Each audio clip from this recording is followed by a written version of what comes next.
Hello everyone, আজকের ভিডিওতে আমরা দেখাবো যে কিভাবে ইউটিউব ভিডিওর জন্য কপিরাইট ফ্রি মিউজিক কোথা থেকে পাবো বা ডাউনলোড করতে পারবো। এর আগে একটি ভিডিওতে দেখিয়েছিলাম যে ফেসবুকের জন্য কোথা থেকে আমরা কপিরাইট ফ্রি মিউজিক ডাউনলোড করবো বা ইউজ করবো আমাদের ভিডিওতে। তো আজকের ভিডিওতে ইউটিউবের জন্য দেখাবো। তো আপনারা গুগল ক্রোমে চলে যাবেন, গুগল ক্রোমে গিয়ে সার্চ বারে লিখে দেবেন ইউটিউব, ঠিক আছে। সার্চ বারে ইউটিউব লিখে সার্চ করবেন, করার পরে এখানে যদি ডেস্কটপ মোড থাকে তো ভালো, আর যদি ডেস্কটপ মোড না থাকে তাহলে আপনারা এই যে উপরে থ্রি ডটে ক্লিক করে ডেস্কটপ মোডটা করে নেবেন। আমার এটা ডেস্কটপ মোড হয়েই আছে। তো আমরা একটু জুম করে ইউটিউবটা এইভাবে ক্লিক করে ধরে রাখবো, ধরে রাখার পর open in new tab in group উপরেরটাতে আমরা ক্লিক করে দেবো। ক্লিক করার পরে নিচে দেখতেছেন একটা গ্রুপ তৈরি হয়েছে, ঠিক আছে। তো এই গ্রুপ তৈরি হওয়ার কারণ আমরা ডেস্কটপের মতো করে কাজ করব। তো আমরা গ্রুপে ক্লিক করব। গ্রুপে ক্লিক করার পরে এখানে যে ইউটিউবের যে ইন্টারফেসটা বা হোম পেজটা আসছে এটা কিন্তু চেক করে নেবেন যে এটা কি ডেস্কটপ মোড হয়ে আছে নাকি মোবাইল মোডে আছে। তো এটা চেক করার জন্য উপরে আবার থ্রি ডটে ক্লিক করবেন। করার পরে আপনারা দেখবেন যে এখানে নিচে ডেস্কটপ সাইডে টিক চিহ্ন দেওয়া আছে নাকি। তো টিক চিহ্ন আমি দেখতেছি দেওয়া আছে। তো আমার এই পর্যন্ত কাজ শেষ, ঠিক আছে। এখন আমরা করব কি, আমরা আমাদের চ্যানেলের যে ইউটিউব স্টুডিও আছে এই স্টুডিওতে প্রবেশ করতে হবে, ঠিক আছে। তো উপরে যে চ্যানেলের আইকনটা আছে এইখানে আমরা ক্লিক করে দেব। এখানে ক্লিক করলে আমরা হচ্ছে একটু জুম করতে পারবো। জুম করার পরে এখানে ইউটিউব স্টুডিও নামে একটা অপশন আছে, দেখতে পাচ্ছেন এই যে ইউটিউব স্টুডিও। তো এই ইউটিউব স্টুডিওতে ক্লিক করে দেব। তো ক্লিক করলে কিন্তু এরকম আপনাদের যে ইউটিউব স্টুডিও অ্যাপটা আছে সেটা ওপেন হয়ে যাবে। তো আপনারা কি করবেন, ব্যাকে যাবেন। ব্যাকে গিয়ে ইউটিউব স্টুডিওতে যদি ক্লিক করি তাহলে কিন্তু আমাদের যে মোবাইল অ্যাপসটা সেটা ওপেন হয়ে যাবে। তো সেটা যদি ওপেন না হয়, এটা করার জন্য আমরা এখানে ক্লিক করে ধরে রাখলাম। ধরে রাখার পর open in new tab group প্রথমটাতে ক্লিক করে দেব। ক্লিক করার পরে এখানে কিন্তু একটা গ্রুপ তৈরি হবে, আবার এই গ্রুপটাতে আমরা ক্লিক করে দেবো, ঠিক আছে। এই গ্রুপে ক্লিক করলে দেখেন ডেস্কটপে যেভাবে আমরা ওপেন করতে পারি ইউটিউব স্টুডিও, এখানেও সেম ভাবে আমরা ওপেন করতে পারলাম ইউটিউব স্টুডিও। তো এখান থেকে আমরা বাম পাশে একটু জুম করব, ঠিক আছে। তো বাম পাশে জুম করার পরে উপরে থ্রি লাইন বা বার্গার আইকন যেটা বলেন এখানে আপনারা ক্লিক করে দেবেন। এখানে ক্লিক করলে এই লেখাটা পুরোপুরি দেখা যাবে, ঠিক আছে। তো পুরোপুরি দেখার পরে আপনারা একদম নিচে একটা লেখা লক্ষ্য করতে পারছেন অডিও লাইব্রেরি, ঠিক আছে। এখানে ক্লিক করবেন। তো অডিও লাইব্রেরিতে ক্লিক করার পরে একটু ওয়েট করবেন। ওয়েট করার পরে দেখেন এখানে কত অডিও চলে আসছে, ঠিক আছে। এখানে কিন্তু ইউটিউবের নিজস্ব অডিও লাইব্রেরি। এখান থেকে আপনি যে মিউজিক ইউজ করেন না কেন সেটাতে কোনো ধরনের ইস্যু আসবে না, কপিরাইট ইস্যু আসবে না, কপিরাইট ক্লেম আসবে না আপনার ইউটিউব ভিডিওতে। তো এখন অনেকে বলবেন ভাইয়া এখানকার অডিও আমার পছন্দ হয় না বা এখানকার অডিও আমার ভালো লাগে না। তো ভাইয়া কয়টা ভিডিও আপনারা কয়টা অডিও আপনারা এখান থেকে প্লে করছেন বা ডাউনলোড করে দেখছেন। এখানে নিচে যদি আমি দেখাই আপনাদেরকে একটু জুম করে, তো দেখতে পাচ্ছেন এখানে কিন্তু 1 থেকে 30টা অডিও দেখাচ্ছে একটা পেজে, ঠিক আছে। আর আপনার 624টা এরকম পেজ আছে, তাহলে বুঝতে পারতেছেন কত অডিও আছে।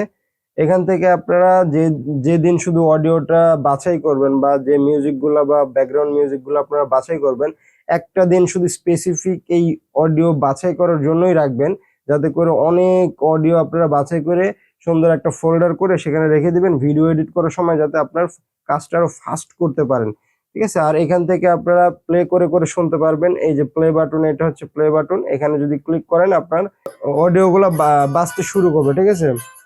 তো এখান থেকে আপনারা বাজিয়ে বাজিয়ে বা মিউজিক প্লে করে আপনারা শুনতে পারেন। আর যদি আমি একদম ডানে আসি, ডানে আসার পরে দেখতে পাচ্ছেন এখানে ডাউনলোড একটা অপশন আছে। ডাউনলোডে যদি আপনি ক্লিক করেন তাহলে কিন্তু সরাসরি ডাউনলোড হয়ে যাবে। এই যে উপরে ডাউনলোড হচ্ছে দেখতে পাচ্ছেন, উপরে ডাউনলোড হয়ে গেছে অলরেডি। তো এখান থেকে আপনারা বাছাই করে করে এটা করবেন। আর যদি এটা যদি আপনাদের পছন্দ না হয় তাহলে আরো দুইটা ওয়ে আমি শেয়ার করতেছি, যদি সেগুলো একটু রিস্কি, তারপরে আপনারা ইউজ করতে পারবেন। তো আমরা এখান থেকে বেরিয়ে আসলাম। বেরিয়ে আসার পরে আপনাদের আমি আরো দুইটা ওয়ে দেখাচ্ছি। তার আগে আমি ইউটিউবে ঢুকি বা ইউটিউবে প্রবেশ করি। তো আমি ইউটিউবে চলে আসলাম। আসার পরে এখানে উপরে সার্চ বারে আপনারা লিখে দিবেন এনসিএস, নো কপিরাইট সং, ঠিক আছে। তো আপনারা এখানে যদি ক্লিক করেন তো নো কপিরাইট সাউন্ডস এর অনেক ভিডিও পেয়ে যাবেন, যেগুলার অডিও গুলো আপনারা ব্যবহার করতে পারবেন আপনারা বিভিন্ন ভিডিওতে। কারণ ধরেন আমি এই সংটা আমি আমার ভিডিওতে ইউজ করতে চাই, ঠিক আছে। তো এটা ইউজ করার জন্য আমার কি করতে হবে, তো সে আমি এটা পাউজ করে রাখি। তো ধরেন এখানে আমি এই মিউজিকটা ডাউনলোড করে আমার ভিডিওতে ইউজ করবো, সেক্ষেত্রে আপনারা এই ডেসক্রিপশনটা পড়বেন, ঠিক আছে। এই মোরে ক্লিক করে ডেসক্রিপশনটা পড়বেন। এই মিউজিকটা আপনার ভিডিওতে ইউজ করলে অবশ্যই এখানে কিছু ইউজ করতে হবে, লাইসেন্স বা হাবিজাবি এই টাইপের কিছু, বা ক্রেডিট দিতে হবে। তো ক্রেডিট দেওয়াটাই আমরা বেশি প্রেফার করি, কারণ কিনতে তো পারবো না আমরা, ঠিক আছে। তো আপনারা নিচে আসবেন, নিচে আসার পরে এখানে দেখেন খুব সুন্দরভাবে লিখে দিছে যে এই লেখাটুকু আপনারা পড়েন, ঠিক আছে। যে লিখে দিছে যে when are you using this track please add this your description, মানে এই অডিওটা যদি আপনি ব্যবহার করতে চান আপনার ভিডিওতে, এই যে এতটুকু আপনার ভিডিও ডেসক্রিপশনে দিয়ে দিতে হবে, ঠিক আছে, এই যে এতটুকু। তো আবার আমি বলছি, এই মিউজিকটা যদি আপনার ভিডিওতে ইউজ করতে চান তাহলে এই যে এতটুকু আপনার ভিডিও ডেসক্রিপশনে কপি পেস্ট করে দিতে হবে, তাহলে আপনার কোনো কপিরাইট ইস্যু আসবে না, ঠিক আছে। তো প্রত্যেকটা মিউজিক আপনারা যদি ডাউনলোড করে এনসিএস এর মিউজিকগুলো ডাউনলোড করে যদি আপনার ভিডিওতে ব্যাকগ্রাউন্ড মিউজিক হিসাবে ইউজ করেন তাহলে কিন্তু এরকম ক্রেডিট দিতে হবে, আর না হয় আপনার লাইসেন্স কিনে নিতে হবে। তো আমরা যেহেতু লাইসেন্স কিনবো না, তাই এই ক্রেডিটটুকু অবশ্যই দিতে হবে। তো এই ক্রেডিটটা দিবেন, ঠিক আছে। এটা গেল এনসিএস বা নো কপিরাইট সাউন্ডস। তো আপনারা ইউটিউবের মতো আরেকটা প্ল্যাটফর্ম স্ক্রল করতে পারেন, সেটা হচ্ছে ইকসন। ইকসন, ইকসন লেখা আপনারা যদি সার্চ করেন, ইকসনের এখানে বহুত ব্যাকগ্রাউন্ড মিউজিক পেয়ে যাবেন বা অডিও পেয়ে যাবেন, যেগুলো কপিরাইট ফ্রি আছে এবং লয়্যালটি ফ্রিও আছে। তো আপনারা কপিরাইট ফ্রি গুলা ইউজ করার চেষ্টা করবেন। ধরেন আমি এই মিউজিকটা আমি ইউজ করতে চাচ্ছি আমার ব্যাকগ্রাউন্ড মিউজিক হিসাবে আমার ভিডিওতে।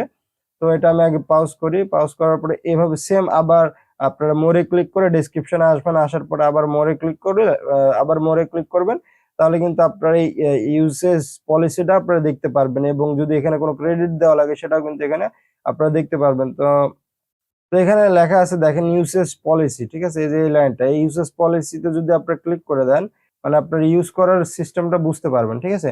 তো এখানে লেখা আছে ইউটিউবের জন্য কি করতে হবে, if you only use music from the music library in your video you can add this credit.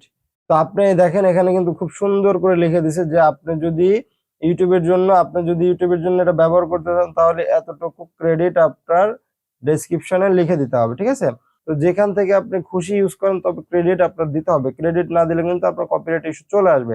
তো আশা করি এই 3টি প্ল্যাটফর্ম থেকে আপনারা মিউজিক ইউজ করবেন ব্যাকগ্রাউন্ড মিউজিক হিসাবে। তবে আমি প্রেফার করব ইউটিউব লাইব্রেরি বা অডিও লাইব্রেরি থেকে, ওইখান থেকে ডাউনলোড করে আপনারা ইউজ করবেন। দরকার হয় একদিন স্পেসিফিক ভাবে আপনারা মিউজিকগুলা মানে বাছাই করে রাখবেন একটা ফোল্ডারে, তারপরে এডিট করার সময় সেগুলো ইউজ করবেন। তারপরে যদি আপনাদের মন না ভরে তো এনসিএস আছে, ইকসন আছে, তো এই যেখান থেকে আপনারা ব্যবহার করেন ক্রেডিটটা দিয়ে ব্যবহার করবেন, তাহলে কোনো সমস্যা হবে না। ভিডিওটা যদি ভালো লেগে থাকে অবশ্যই ভিডিওটিতে একটু লাইক দিবেন, আর আমাদের চ্যানেলটি সাবস্ক্রাইব করে রাখবেন। আর ফেসবুকে দেখে থাকলে পেজটি ফলো দিয়ে শেয়ার করে দেবেন। তো দেখা হবে নতুন কোনো ভিডিওতে, সে পর্যন্ত ভালো থাকুন, সুস্থ থাকুন, আল্লাহ হাফেজ।